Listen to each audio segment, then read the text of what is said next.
Buenas noches, distinguida teleaudiencia de Toque Final. Damos la bienvenida a esta entrega hoy domingo 24 de septiembre.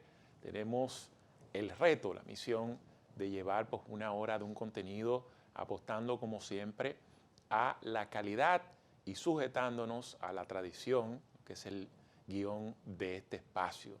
Desde sus segmentos como las 10 principales, las 3 preguntas, que son la entrevista, el comentario de la semana, entre otros temas. De entrada, pues excusar al conductor y productor general de este espacio, Julio Martínez Pozo, mi padre, quien se encuentra en asuntos laborales en los Estados Unidos. Ya lo tendrán de regreso, como es una costumbre, para la próxima entrega. Y como siempre transmitiendo, pues todos los domingos, de 11 a 12 de la noche por Antena 7 y sus plataformas digitales. Queremos iniciar este espacio haciendo referencia a la figura de don Álvaro Arbelo Hijo, sin duda pues un comunicador que contribuyó a la revolución de la radio en la República Dominicana, quien dedicó más de 50 años al periodismo en sus diferentes facetas como narrador deportivo, articulista, comentario políticos, también es un historiador y también pues hacía unas cápsulas interesantes y sabía mucho del mundo del cine, un comunicador casi completo, el cual digamos, tuve una cercanía, porque ustedes saben los vínculos de mi padre con él, quien fue su compañero de labores por muchos años. Participé pues en muchos de esos eventos, reuniones familiares, programas especiales, y pues pude observar y aprender mucho de quien pues la gente lo apodó como la enciclopedia humana. Su nombre que ustedes saben que en el momento en que la historia habla de la época dorada de la radio entre 1920 y 30, luego vino un declive ante el auge de la televisión y la internet. Sin embargo, somos testigos de cómo la radio ha seguido protagonizando el medio por excelencia, no solo en la República Dominicana, sino pues en muchas partes del mundo, por las características que conlleva este medio de comunicación. Y don Álvaro Arbelo por muchos años fue la figura número uno de la radio, y la forma en cómo pues manejaba y utilizaba la comunicación, popularizó muchísimas frases que ya todos conocen. En fin, nuestra solidaridad para toda su familia, sobre todo para los hijos y a doña Ivette Pujols. Don Álvaro Arbelo Hijo, pues sin duda es una voz histórica de la radio dominicana. En otro orden, quiero referirme a la situación del sector eléctrico, y lo quiero hacer pues aprovechando el libro del general Soto Jiménez, un libro titulado Machete Carajo, todo sobre Santana, el cual habla en primera persona la figura de Santana desde el machete. Y dentro de las razones que expresa o que justifica hablarse desde el machete, él dice: quizás debería callar porque me lo han aconsejado. Hay silencios que acusan más que las palabras, y con verdades que contar es mejor decirlas antes que otros cuenten el cuento a su manera. Si ha de ver un sector que pudiera decirse que va camino al fracaso, se llama sector eléctrico en República Dominicana, aunque otros intenten contar el cuento a su manera. No porque lo diga este servidor, sino por lo que diariamente la gente se queja y padece de las condiciones de ese sector, y algo que no miente, que son las estadísticas, y más si vienen del propio gobierno. Dentro de las cosas que han estado ocurriendo en el sector, están las siguientes, para resumirla. Ha aumentado la tarifa eléctrica, muchas quejas por eso. Aumentó el gasto corriente y el personal, es decir, mucho más empleados y mucho más gasto. Se han reducido las inversiones del sector. La gente se está quejando de constantes apagones, deterioro de los servicios, y ahí brega incluso hasta para contadores, cables, etcétera. Ha aumentado las pérdidas de las sedes y por ende el subsidio eléctrico se ha disparado a cifras récords. Todo eso se da mientras los responsables del sector juegan a la técnica de la distracción, que es una forma de que los que se quejan o los afectados del sector busquen la manera de centrar su atención en otras cosas mientras se padece las situaciones que ya todos conocen. Ustedes saben que cuando uno ve declaraciones del ministro de Energía y Minas, él culpa a las sedes de la situación del problema, pero las sedes en otras oportunidades han dado su versión de que los culpables es la gente que no sabe ahorrar energía, que se las roba, que las estaciones del año, que no hay apagones, muchísimas cosas, y todo esto es con el fin de buscar una manera de justificar un culpable mientras yo me lavo las manos como Pilatos bajo las responsabilidades del sector. Entonces, bajo esa situación, ustedes están viendo ahí unas estadísticas, el cual vamos a ver si podemos mostrársela nuevamente, que ha de referirse a cuáles han sido las pérdidas de los últimos 2 años, es decir, porque no podemos ahí incluir la del 23 porque hay que esperar ya el corte hacia diciembre, pero estamos hablando de que desde el 2021 al 2022, miren la realidad, aunque ahí presentan los demás años. Miren, dice en 2021 la pérdida por encima del 37%, entonces esas pérdidas provocaron, es decir, todo lo mencionado, que la gente se roba la luz, etcétera, déficit, todas esas cosas. Entonces viene por eso un subsidio eléctrico cuyo monto asciende sobre los 55.000 millones de pesos. Eso fue en 2021, entre 2020 y 2021. Entre 2021 y 2022, mire cómo se dispara, a 38 y tanto. Estamos hablando de unas estadísticas gubernamentales. Eso viene de la Dirección General de Presupuesto. El subsidio eléctrico se disparó a casi 100.000 millones de pesos. Si ustedes comparan ahí cuáles han sido las estadísticas exteriores, bastaría con solo ver esa muestra para ustedes darse cuenta de por qué pues ha estado ocurriendo toda esta situación de calamidad y de precariedad en dicho sector.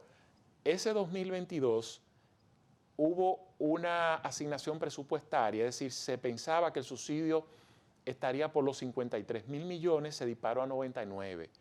En este año 2023 se presupuestó en 73.000 millones. Y para que ustedes tengan una idea, los 3 primeros meses ya ascendía por los 21.000. Es decir, que las expectativas vienen a seguir superando la cantidad de recursos que tiene que buscar el Estado Dominicano por nada más y nada menos que las incapacidades que han tenido las actuales autoridades, por más que ellos busquen negarlo, busquen formas, tácticas de distracción ante la sociedad dominicana que diariamente padece y siente el descalabro de ese sector, que se lo están comiendo con yuca. Y diríamos, bueno, el presidente de la República, consciente de esta situación, qué extraño que no ha tomado medidas drásticas sobre un sector que sabe que va de mal en peor.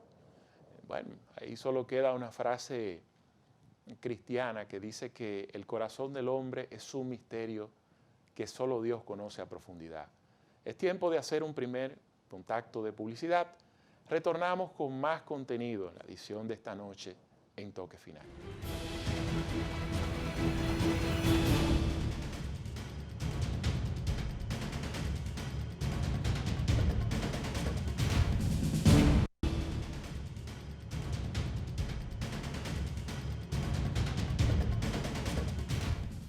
René Fiallo, reconocido humorista, publicista y creador del bufeo, falleció el pasado sábado después de varias semanas con un delicado estado de salud. Su participación en la industria del entretenimiento comenzó en la década de los años 80, cuando formaba parte de la denominada la nueva generación del humor, junto a figuras como Juan Carlos Pichardo, Ángel Muñiz, Richard Douglas, Luis Marchena, Luis Cruciel y Héctor Sierra. Fiallo alcanzó la fama como parte de la nueva generación del humor en 1982 y en 1983 formó parte del show Teleloquera en Telesistema, Canal 11. En 1992 condujo el programa La Esquina de René en Raintel y en 1998 creó el Festival de la Risa en Radio Televisión Dominicana, Canal 4. Además de su amplia carrera en los medios de comunicación, René también fue el creador del suplemento de humor El Bufeo en el periódico El Nacional, pero además René Fiallo fue un empresario que combinaba su creatividad como humorista y publicista con el negocio de la venta de vehículos. El dealer en el que se puede confiar o René Fiallo, el dealer de los artistas, fueron algunos de los eslóganes que popularizó en las campañas para posicionar su marca como vendedor de automóviles. En otro orden, el comunicador Álvaro Arturo Arbelo Aybar, Alvarito, apodado como la Enciclopedia Humana, murió luego de una carrera de más de 66 años en los medios dominicanos. Alvarito perdió la batalla contra un cáncer de páncreas que le aquejó por varios años. Alvarito se destacó con sus columnas Cápsulas, tema deportivo y comentario de cine, y con el emblemático espacio radial El Gobierno de la Mañana por la Z101.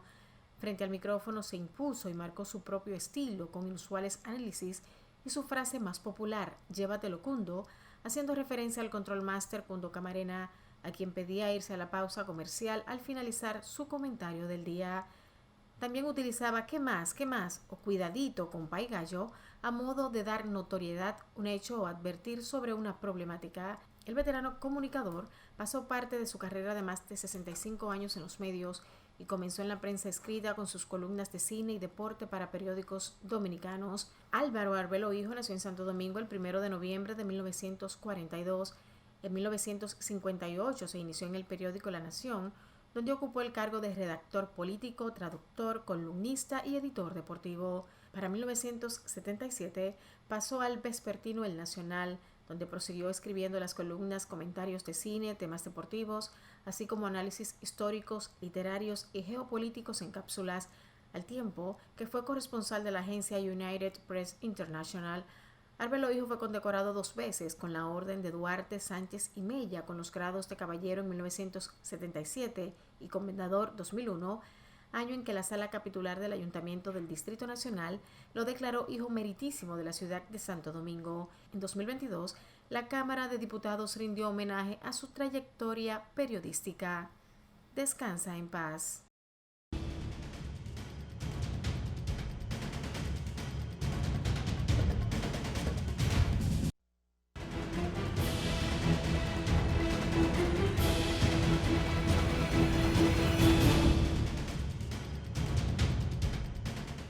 Es tiempo de conocer los 10 acontecimientos nacionales e internacionales más importantes y destacados de la semana. Un resumen elaborado por nuestro equipo de producción, el cual compartimos con todos ustedes.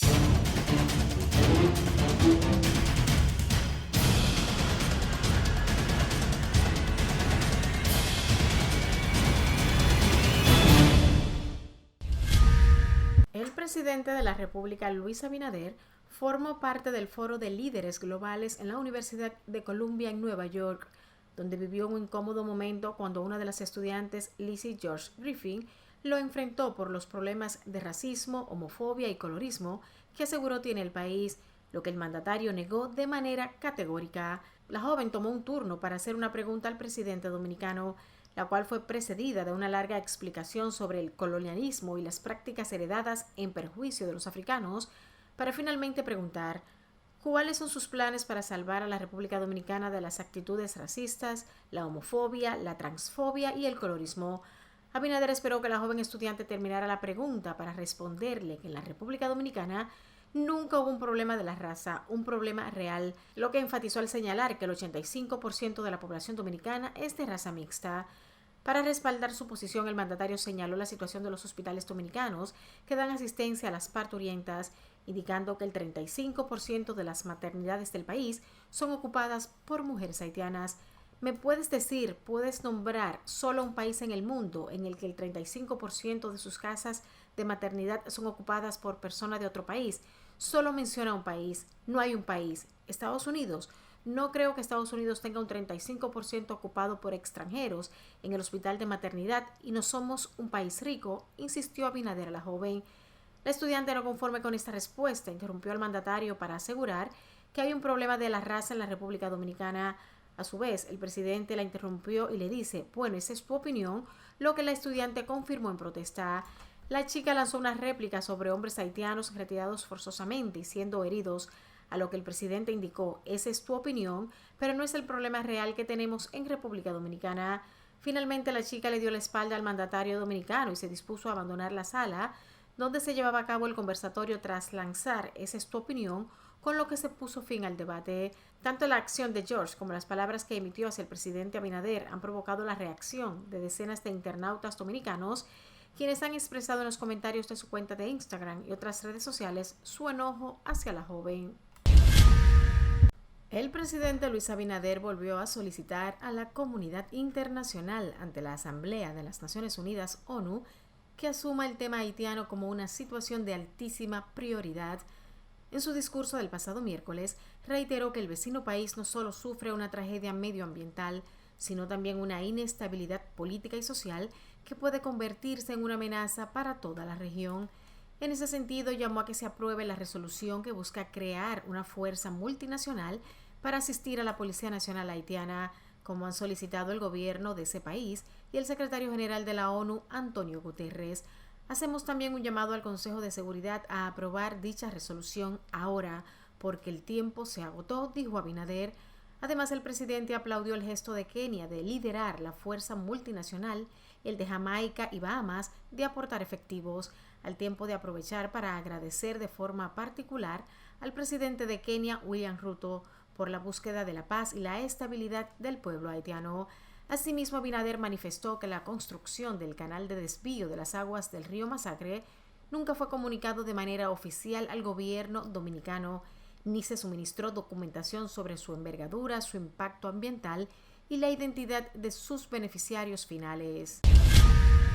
El presidente de Estados Unidos, Joe Biden, pidió a la Organización de las Naciones Unidas, ONU, autorizar cuanto antes una misión de paz a fin de pacificar a Haití, nación que desde julio del 2021 permanece sin gobierno tras el asesinato del presidente Jovenel Moïse. Pido al Consejo de Seguridad que autorice esta misión ahora. El pueblo de Haití no puede esperar mucho más, declaró Biden ante la Asamblea General de la ONU en Nueva York. Las autoridades haitianas y el secretario general de la ONU, Antonio Guterres, llevan meses pidiendo un despliegue en el país caribeño, sumido en una crisis humanitaria, política y de seguridad. Pero a finales de julio, Kenia anunció que está dispuesta a encabezar una intervención policial multinacional para formar y ayudar a las fuerzas de seguridad haitianas, y Nairobi se comprometió a enviar 1,000 efectivos. La misión necesita la luz verde del Consejo de Seguridad, pese a que no se desplegaría bajo la bandera de la ONU. Más de 2.400 personas han muerto en Haití en lo que va de año, en medio de la violencia desenfrenada de las pandillas, informó la ONU a principios de este mes. La llegada de extranjeros no residentes a República Dominicana alcanzó los 7.079.991 visitantes durante los primeros 8 meses de este año, para un crecimiento del 25% con relación a enero-agosto del 2022, cuando solo llegaron al país 5.665.914 turistas.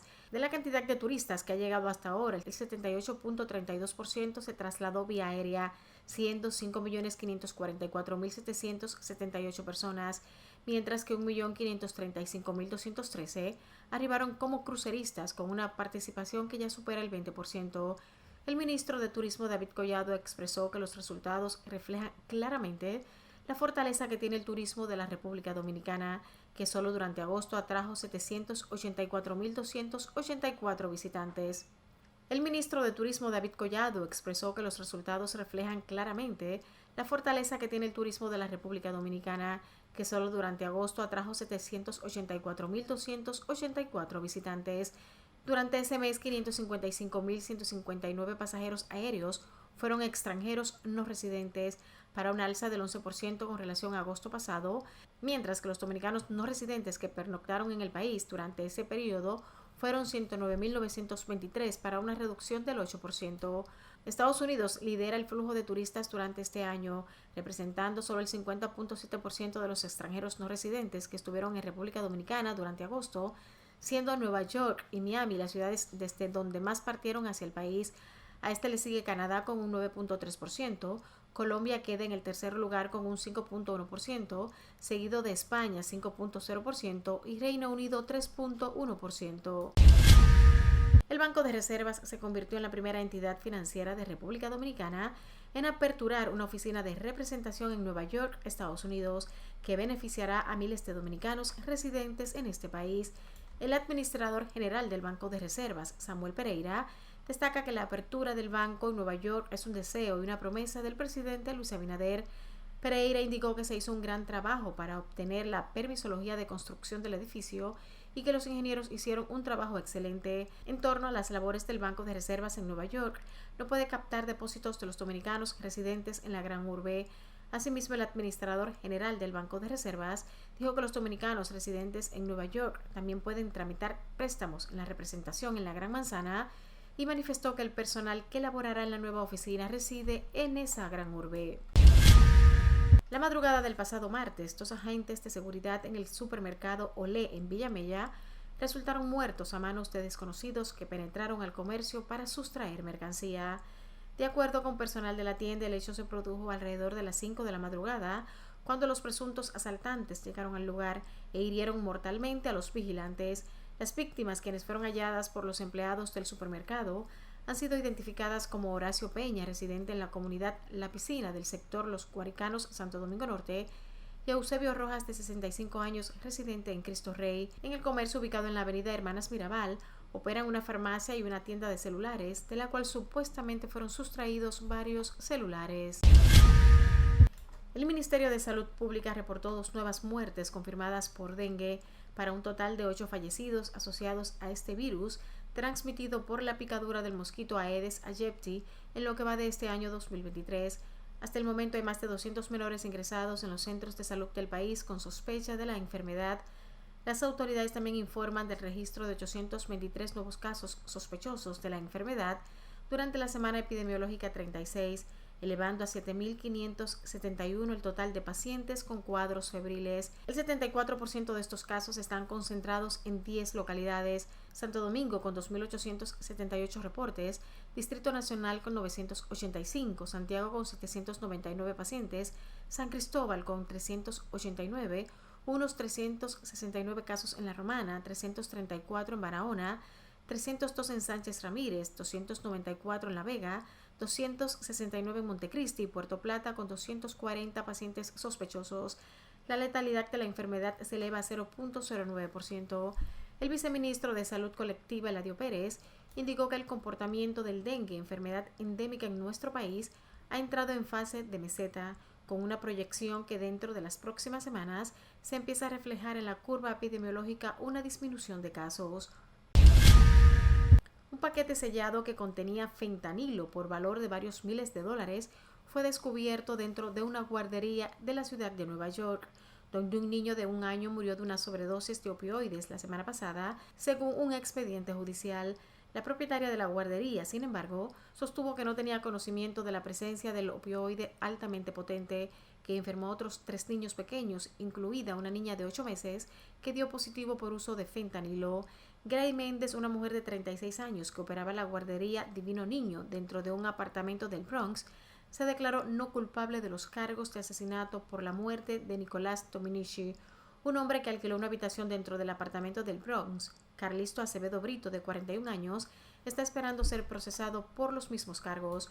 Cuando el personal de emergencia llegó al apartamento el viernes pasado por la tarde, descubrieron a Dominici, así como a una niña de 8 meses y a un niño de 2 años, que mostraban signos de intoxicación por opioides.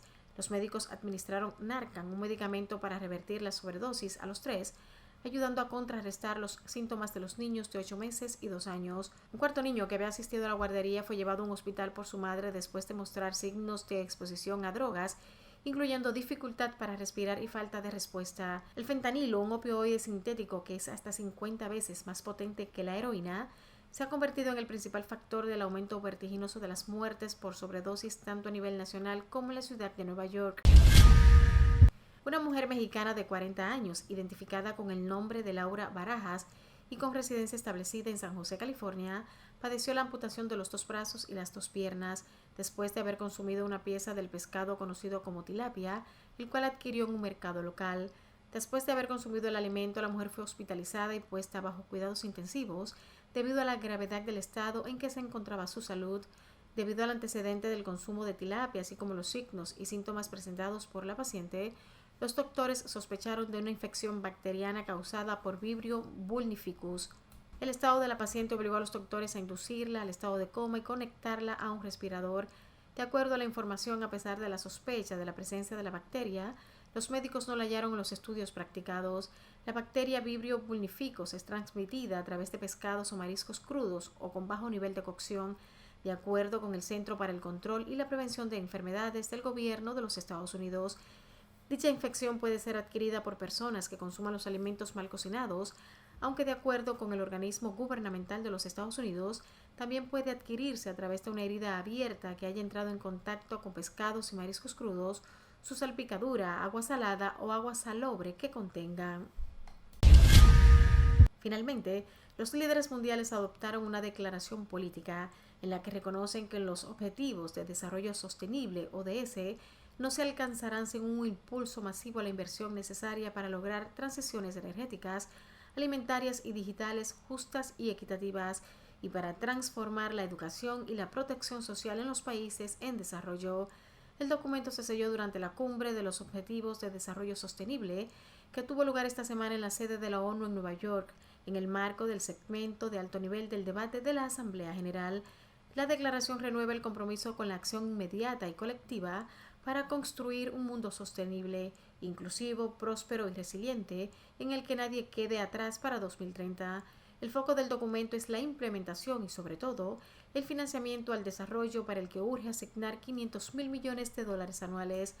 Apoyamos la reforma de las instituciones financieras internacionales y los bancos multilaterales de desarrollo como clave para las inversiones a gran escala relacionadas con los objetivos de desarrollo sostenible, a fin de abordar mejor los desafíos globales, apunta la declaración. La declaración busca asimismo impulsar la inversión en la transición a las energías renovables, promover el acceso a Internet para todos, crear 400 millones de empleos decentes y ampliar la protección social a más de 400 millones de personas.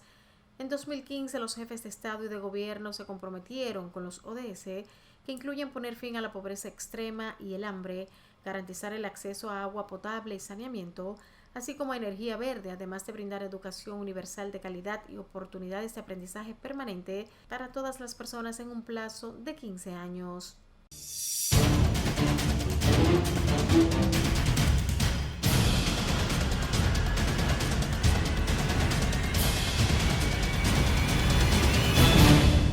Es tiempo de otro contacto de publicidad y retornamos con las 3 preguntas y el comentario de la semana.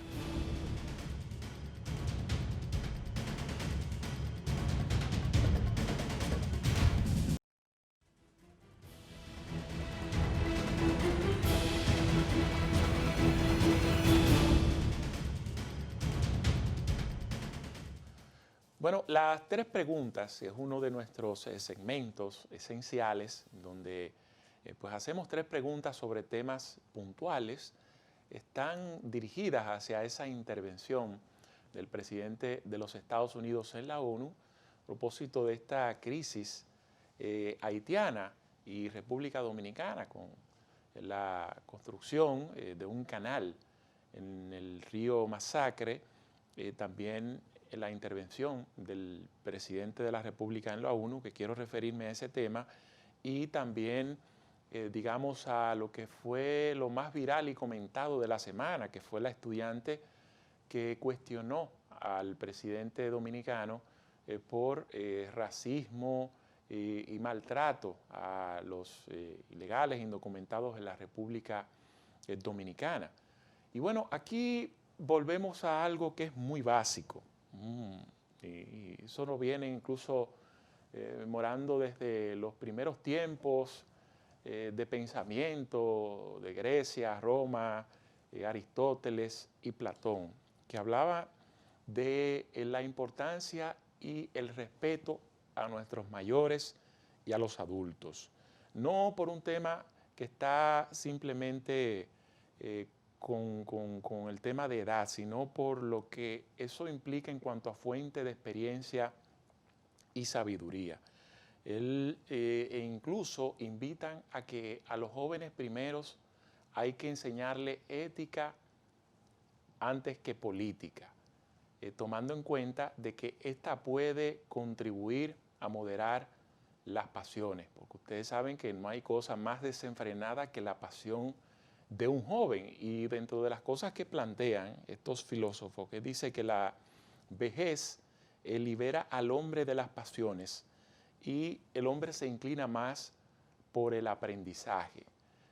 Hay, digamos, una nueva generación a la que hoy en día se le llama posmodernismo, que son formas de entender el desempeño y la conducta actual del hombre y de la mujer, para que no me acusen de machismo. Y en estos tiempos modernos se advierte lo que es, digamos, una rebelión contra todo lo tradicional. Los griegos a este tipo de personas le llamaban idiota, no con el término despectivo que hoy conocemos. El idiota es aquel que se encontraba al margen de todo lo que acontecía a su alrededor. Es decir, no estaba enterado de nada de su alrededor y por eso, al no manejar información, quizás partir de su propio criterio sesgado por no conocer la realidad de su entorno, eran catalogados como idiotas. Más adelante, Ortega y Gasset, con lo que ustedes conocen ya como el hombre masa, él incluso define pues este tipo de figuras como aquellos que reducen sus exigencias públicas y privadas a sus caprichos personales y en función de que no le interesa conocer cuál es la realidad de su entorno, ellos manejan una opinión improvisada y una opinión sesgada, superficial de realidades. Entonces, digamos que mucha gente incluso viralizó a esta joven y dentro de los algoritmos, digamos los hashtags, estaba la palabra irrespeto. Ha de suponer que no hay que llegar muy lejos para uno darse cuenta que en cuanto a la forma que conocemos de la conducta de una persona, hubo cierto grado de irrespeto. Ahora, desde su punto de vista, probablemente ella no estaba imaginando o no pensaba o no asume que irrespetó a una figura y sobre todo cuando se trata de la investidura de un presidente de la República. Es simplemente que ella tiene un mundo sesgado dentro de su entorno y tiene una forma de pensar. Lo que Laje dice que para referirse al tema de la posverdad y la generación idiota, es decir, refiriéndose a ese tipo de figuras del momento, al no interesarse por verdades lógicas comprobables, ellos simplemente apuestan a su propio ombligo, a sus propias percepciones de las cosas, y no le importa cuál es la verdadera realidad, no consultan, no concuerdan y simplemente se forjan sus propias opiniones de las cosas y termina resultando lo que aquí ocurrió. Para ella sí hay racismo e incluso cuando el presidente de la República le refutaba, le decía que no compartía su opinión porque la realidad era otra. Fíjense incluso cómo terminó hasta dándole la espalda, porque ella tiene dentro de su concepto la idea de que ella tiene la razón y que la única verdad es lo de ella y lo demás es absurdo. Y fíjense incluso que hasta la ofendida fue ella. Entonces, eso es parte precisamente de una ola, de un progresismo muy superficial, con el perdón de los progresistas, pero aquí se ve más a menudo de gente desenfrenada que desborda sus pasiones y no le interesa ni siquiera la verdad comprobada, ni chocar una cosa, una opinión con otra.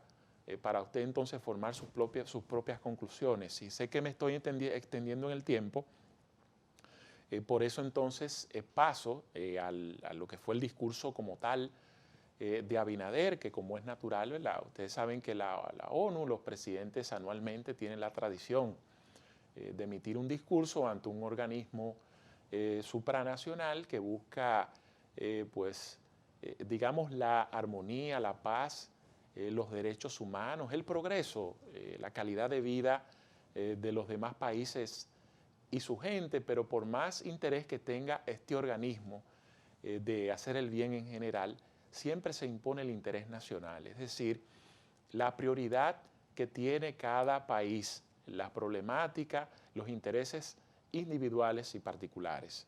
Aunque Biden se haya referido al tema haitiano, pues ustedes saben que la República Dominicana en estos momentos tiene una situación, algo que parte de un evento particular, pero al final se va a reflejar en una realidad que ha sido histórica, que ha sido ese conflicto pues eterno con el vecino país. El presidente, como es normal, volvió a reiterar llamados a la comunidad internacional, aprovechando un escenario de esta naturaleza para hacerlo. Y yo sé que ahí pues han venido, como siempre, muchos cuestionamientos. Si el presidente, asumiendo este país, pues logra emitir un discurso y fijar una posición que a su vez se convierte en capital político para su beneficio, bienvenido sea.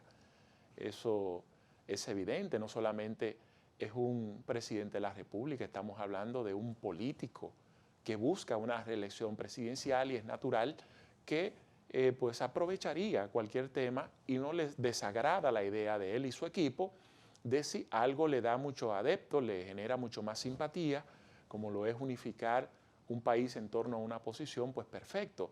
Al igual no se le puede cuestionar a la oposición que intente buscar una forma de también tratar de capitalizar parte de esa simpatía, ya haciéndolo a modo crítico o pues haciendo aportes y sobre todo cuando vienen de figuras importantes que ya pues se conocen el Estado Dominicano, que no son unos improvisados.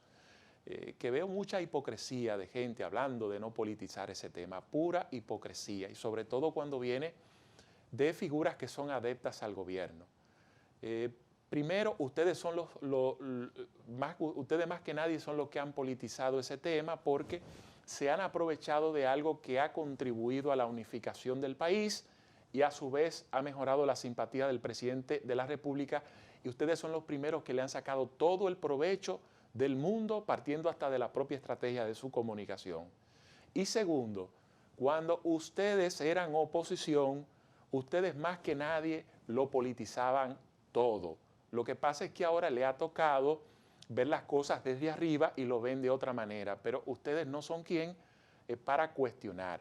Sí, la oposición debe también tomar en cuenta que con este tipo de tema ha de tenerse mucho cuidado y sobre todo cuando es un tema que, reitero, unifica a toda la sociedad dominicana.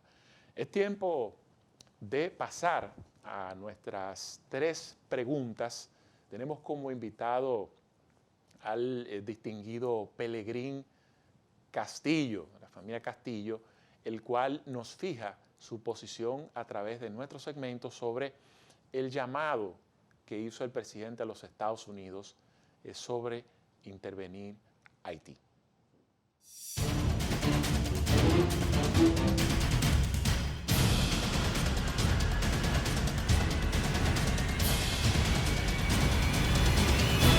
¿Qué opina del emplazamiento realizado por el presidente Biden a la comunidad internacional para que apruebe una intervención militar en Haití para devolver parte de la tranquilidad que han perdido sus habitantes? Es una petición que ya se ha hecho en varias ocasiones. Estados Unidos ha planteado eso en el Consejo de Seguridad y en varias ocasiones China y Rusia han objetado. Y todo parece indicar que en esta ocasión va a pasar lo mismo. Tal vez, si se presenta la opción de una coalición donde estén países africanos y países latinoamericanos, China y Rusia flexibilicen su posición. Eso es lo que se espera, pero nosotros tenemos que darnos cuenta de que parte del problema que está planteado en Haití viene de Estados Unidos. En Estados Unidos, evidentemente, hay un sector que está muy interesado en alimentar el conflicto, ha estado durante muchos años enviando armas y formando grupos. Y eso está conectado también con el hecho de que hay otros sectores apoyados por Cuba y Venezuela y las potencias extracontinentales, entiéndase Cuba, China, Rusia, el mismo Irán, que están interesados en que la isla de Santo Domingo pueda estallar un escenario de conflicto. Por eso hoy vemos al embajador de China aquí en República Dominicana decir que República Dominicana tiene derecho a cerrar la frontera, pero al mismo tiempo dice que China todavía no está en condiciones de apoyar una intervención, que eso necesita más tiempo, más maduración. Bueno, no se entiende qué es lo que se precisa, porque la verdad es que en Haití virtualmente no hay gobierno, hay una situación desesperada que afecta a millones de haitianos y todo el que ha seguido esto sabe que esa crisis está concebida para trasladarla a la parte occidental de la isla de Santo Domingo. Por eso nosotros no podemos confiarnos en las posiciones de las potencias, de las grandes potencias, porque en el fondo están luchando por la hegemonía mundial y el Caribe, el Gran Caribe, vuelve a ser un escenario de esa lucha de las grandes potencias. En este caso, todo indica que hay un interés de intervenir en Haití, primero por parte de una coalición alentada por Estados Unidos y Canadá, pero en caso de que se cree una guerra civil, forzar el traslado de poblaciones hacia República Dominicana, como había advertido Edmund Mullet en el año 2019, que ese era un escenario más que previsible y entonces tratar también de forzar una intervención humanitaria en la parte oriental de la isla. Ahí República Dominicana tendrá posibilidad en la medida en que se mantenga unida. Si el liderazgo político de República Dominicana, en gobierno y en oposición, sigue dando señales equívocas, ambivalentes, débiles frente al problema y no presenta una posición unificada, monolítica, el riesgo de que República Dominicana pague las consecuencias de esa crisis que se ha incubado en Haití, que se ha prolongado, que se ha atizado deliberadamente. Yo lo califico como crimen internacional de alta inteligencia de ejecución continua. Entonces, vamos a pagar como nación un precio muy alto. Las medidas que ha tomado el gobierno para que la parte haitiana descontinúe los trabajos del canal que pretenden desviar hacia Haití las aguas bilaterales del río Masacre han influenciado en la postura estadounidense. Yo pienso que se mandó también una señal no solamente a los grupos que en Haití, porque no nos confundamos, aquí no se trata de un canal. Son muy tontos los que creen que esto es un tema de un canal. Esto es una provocación internacional montada deliberadamente, lo enfatizo, por una serie de figuras que por un lado quieren derribar al primer ministro Ariel Henry, ya lo planteó Claude José, ya lo planteó Jimmy Cherizier, ya lo han planteado otros líderes de la oposición, pero también quieren tensar las contradicciones con República Dominicana, porque al final en eso coinciden todos los sectores haitianos, con unas cuantas excepciones, de que con una crisis ellos pueden viabilizar más fácilmente la solución dominicana al problema haitiano o precedida de una intervención internacional humanitaria. Entonces tienen que preparar el escenario para eso. Yo pienso que Estados Unidos tiene que medir bien sus pasos, porque República Dominicana es el país más estable de la región, y si es desestabilizado, se va a desestabilizar la isla completa, pero toda la región y probablemente el continente, porque va a dar inicio a un conflicto donde la responsabilidad de Estados Unidos va a estar en un primer plano, y también la de las otras potencias que de manera bastante irresponsable están en sus juegos de poder sin medir las consecuencias que eso tiene sobre las naciones pequeñas, en este caso sobre Haití y sobre República Dominicana. ¿Cuáles son los mecanismos de arbitraje a los que podrá recurrir la República Dominicana para hacer respetar la convención fronteriza con Haití? Mira, afortunadamente la convención establece, las convenciones que se firmaron en el año 29 y las normas de Nueva York y de Helsinki establecen mecanismos para encontrar por la vía del arbitraje una solución. Pero no nos confundamos, este tema no tiene nada que ver con el canal. El canal es el pretexto que se está usando para lanzar una provocación a la República Dominicana y hacer una gran movida de unificación de fuerzas en Haití contra República Dominicana. Y los dominicanos tenemos que estar conscientes de eso, porque hay fuerzas internacionales que están apostando a un escenario de conflicto para favorecer la intervención internacional en la isla de Santo Domingo y así imponer la solución dominicana a los problemas haitianos. El convenio establece que en caso de que haya diferencia y las partes no puedan ponerse de acuerdo, entonces se nombra una comisión arbitral integrada por 5 árbitros, donde habría un árbitro nacional de cada país, 2 más, que preferiblemente deben ser del continente, y el quinto se elige por los 4 de común acuerdo, y preferiblemente debe ser el continente, pero si no es del continente, podría ser de otros organismos internacionales. Además, hay todo un sistema bien organizado sobre este particular, pero no nos confundamos, el problema no es ese. En el año 78, República Dominicana estaba construyendo una obra. Tan pronto Haití protestó, República Dominicana paralizó la obra, se fue a una mesa de negociaciones y se arribó a un acuerdo.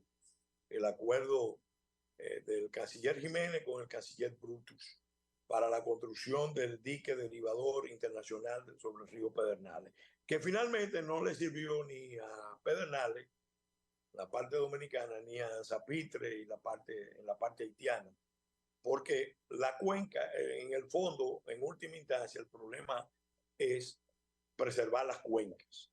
En este punto solamente hay que destacar que el 90% del agua segura que tiene Haití hoy por hoy se lo debe a República Dominicana.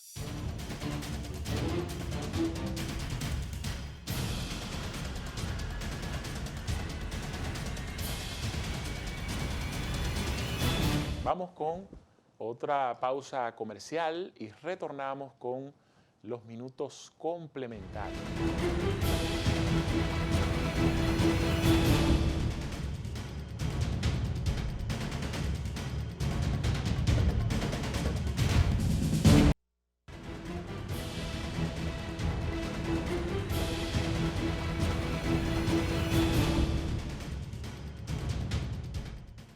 Bueno, esta semana se produjo la nueva presentación de la encuesta R del IGE, del grupo RSC Media, en donde arroja unos resultados que pueden considerarse favorables para el gobierno y la reelección de Luis Abinader, porque habla de un incremento en su simpatía, en el nivel de aprobación que tiene la gente sobre el presidente de la República, y pasó desde la penúltima entrega de 65 a 72, sumando casi 7 puntos.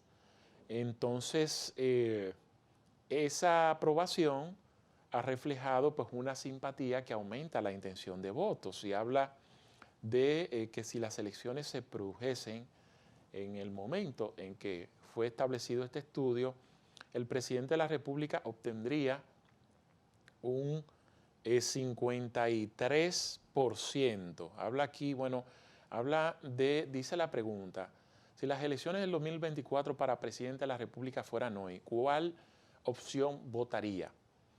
51 Luis Abinader, suma 2.5 respecto al anterior, 22 el PLD, no, 22 la Fuerza del Pueblo,